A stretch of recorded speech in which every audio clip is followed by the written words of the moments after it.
చుట్టమన్నాడు. సోమవారం జామురాతిరి తెల్ల చీర తెచ్చి మల్లె పూల కాపడాలు పెట్టమన్నాడు. ఉత్సాహం ఆపేది కాదంట, ఉబలాటం కసిరేస్తే పోదంట.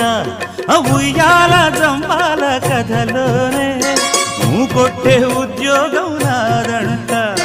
వరసుంటే వారంతో పని ఉంది, ఉత్తుత్తి చొరవైతే హుడుకే ఉంది.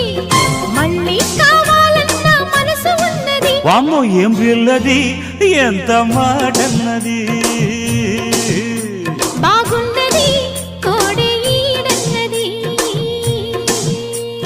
సిగ్గుల పురి చెక్కిలి తనకుంది అంది.